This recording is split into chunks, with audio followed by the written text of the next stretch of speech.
Good day everyone! Welcome back sa channel ko, Jeep Doctor. And yes guys, nasa channel kayo ni Jeep Doctor. Wala tayo sa cooking show. So kaya ako nasa kitchen ngayon guys kasi meron ako ipapakita sa inyong demonstration. Noong isang araw bumili ako ng thermostat sa Banawe. Ayan, thermostat to ng Toyota 4K. Magkaiba sila ng brand. So ipapakita ko sa inyo today guys kung paano i-test ang thermostat kung gumagana o hindi. So mga kakailangan natin of course pan, tas water. Tapos, itong thermostat na to, yung isa tama, yung isa is Toyota. Tapos, isasama ko na rin tong thermostat na to na nakita ko sa compartment ng kotse nung biyanan ko. Sa Mitsubishi siya. Ang problem, tinanggal na kasi yung goma niya, oh. Yung goma na katulad nito. Yan yung problema sa ibang mechanic, guys. Ayan, may goma pa kasi yan. Ayan, tingnan nyo, wala na siya. So kahit buo pa to, hindi na rin gagana ng maayos tong thermostat na to kasi dadaan na rin yung tubig yan. Ayun, meron na siyang pagitan. Hindi katulad nito, meron siyang goma. So ito ito-test natin. Nakalagay dito sa thermostat ng sa Toyota, 82 degrees. 82 degrees. So titignan natin guys kung 82 degrees mag-open ang thermostat na to. So paano natin malalaman? Nagamit ako ng temperature gauge. Ang kaso, ang temperature gauge na to is nasa Fahrenheit. So, i-convert ko ngayon yung 82 degrees into Fahrenheit. 82 degrees Celsius. Yan. So, sabi dito, ang 82 degrees Celsius to Fahrenheit is 179.6 degrees. O let's say na lang 180 degree Fahrenheit dapat. So 160. So dito yan, siguro nasa in between ng 160 tsaka ng 200. Siguro na pag tumapat na dito sa letter R. Yan siguro yung 180 degrees. Yan, so titingnan natin guys kung gumagana at maayos itong mga nabili kong thermostat. So, tatlong thermostat yan. Ito yung sa Toyota. Ito naman yung sa Mitsubishi Lancer. And then yung isang pang Toyota rin. Pero tama brand naman. Tama. Yan. Titignan natin. Yan.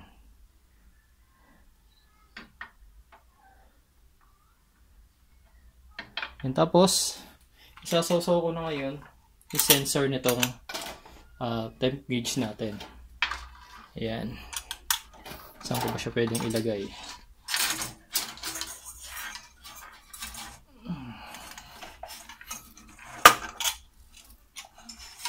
Kailangan may ilagay ko siya doon sa kita nyo. Ayan. Oops. Ayan. Okay, so then, bubuksan ko na ngayon guys yung ating kalan. Then, let's wait lang guys for ilang minutes. Tignan natin pag tumataas na yung temperature. Kung bubukas yung mga thermostat natin. Yun guys, so as of now, nasa cold pa rin yung ating temperature gauge. Pero, ayan, medyo umaangat na siya ng konti. Ang mga thermostat natin guys nakasarado pa. Ayan, nakasarado pa silang lahat. So hintayin pa nating uminit yung temperature niyan.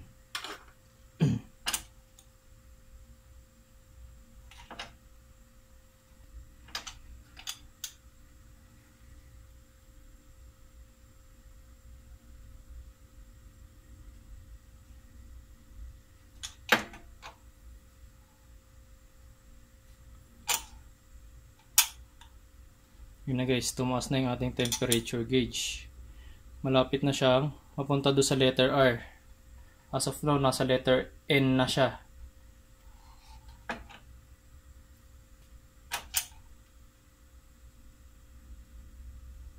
Tsaka malapit na rin kumulo yung tubig natin. Ayan, medyo nagbabubbles na yung tubig.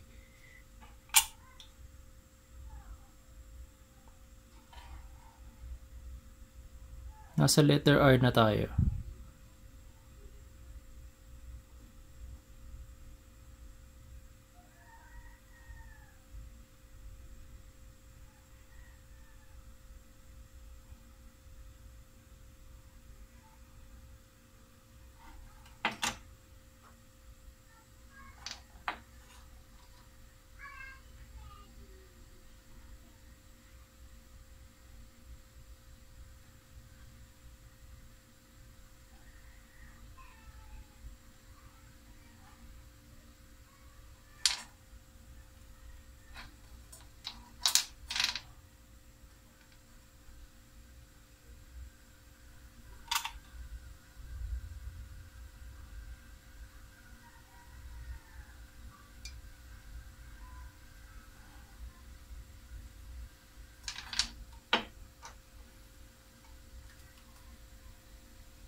Guys, nandito na tayo sa level, malapit na mag 200 yung level ng ating temperature gauge. Ang thermostat natin guys umaangat na.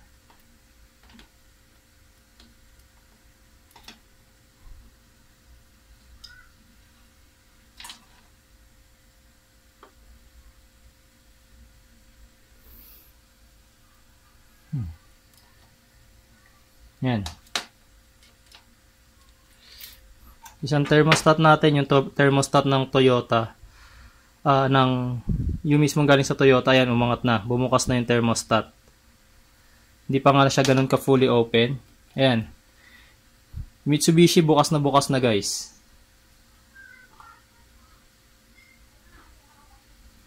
Ayan. Tapos yung Tama brand, nakabukas na rin. Ayan. So, bukas na lahat ng ating thermostat.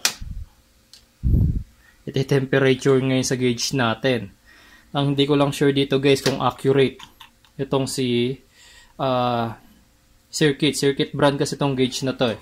Pero dito sa test na to guys, nakakita natin na gumagana pa ng maayos yung tatlong thermostat. Ayan, nakabukas na, fully open na itong thermostat ni Mitsubishi. Ito yung thermostat ni Toyota. Ito yan. Tapos ito yung thermostat ng Tama brand. Yan, naka fully open na rin siya. So, ganito nangyayari guys. Kapag pumasok na yung tubig, yung malamig na tubig, sa ating, mula sa radiator, pumasok na sa makina natin. Yan. Silipin nyo, nakabukas pa yung thermostat. Tapos, kapag nalamigan yan, ayan, sumasarado ulit siya.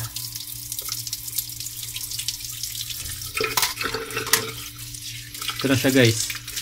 Sarado na ulit siya. Tapos, kapag nainitan na naman siya,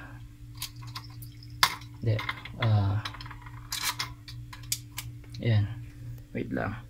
Lagyan natin ulit siya sa mainit na tubig.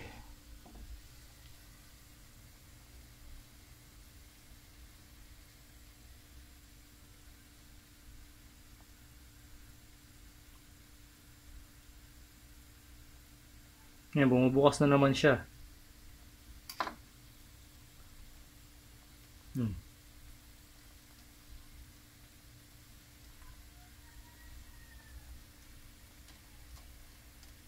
Yan. Bumukas ulit siya. Diba? So, ganyan ang purpose ng thermostat guys. Kapag umiinit na yung tubig sa loob ng ating makina, sa block, tsaka sa cylinder head, yung thermostat bubukas na. Ayan, nakabukas na siya. Tapos kapag pumasok na ulit yung malamig na tubig, nagsisimula ulit siyang sumarado. Yan, pasarado na siya ng pasarado. Yan, sarado na siya. Diba?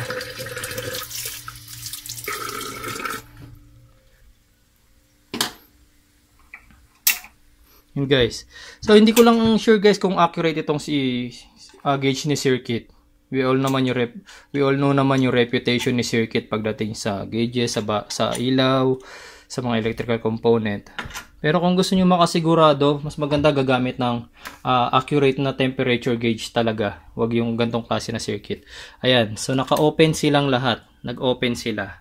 Ito yung sa Mitsubishi. Yan yung fully open na thermostat ng Mitsubishi. Bukas na siya, oh.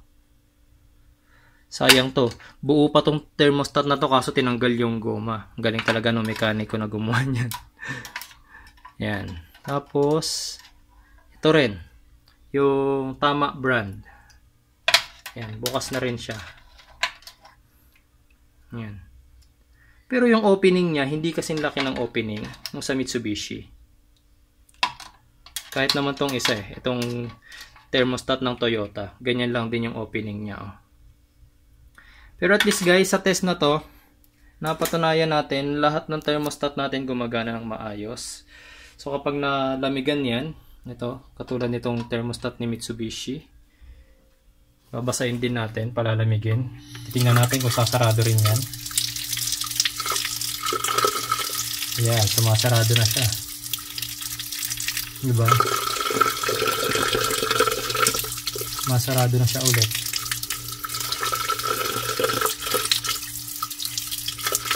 Once na malamigan na ang thermostat guys, yun yung time na pumapasok na yung tubig mula sa radiator. Pumapasok na sa makina, sa block. Ayan, sumasarado na ulit yung thermostat natin. Guys, konting discussion lang regarding sa nangyari kanina sa thermostat, so kung paano siya bumukas. So tulad nito, nakalagay dito is 82 degrees Celsius mag-open ang ating thermostat. So that's probably 180 degrees Fahrenheit. So dito kasi sa loob ng thermostat, itong kulay gold na yan, wax canister yan. So meron niyang wax na nasa loob. Na kapag na-reach ng coolant or ng water doon sa ating makina, yung temperature, let's say 180 degrees Fahrenheit, yung wax na nasa loob niyan is nagsisimulang mag-melt.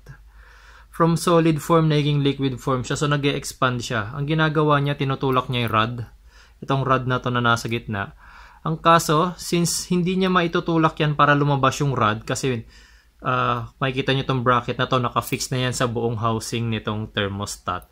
So, mangyayari, instead na maitulak niya yung rod palabas, sila ngayon, ang maitutulak, ayan, yan, lalabas siyang pa ganon.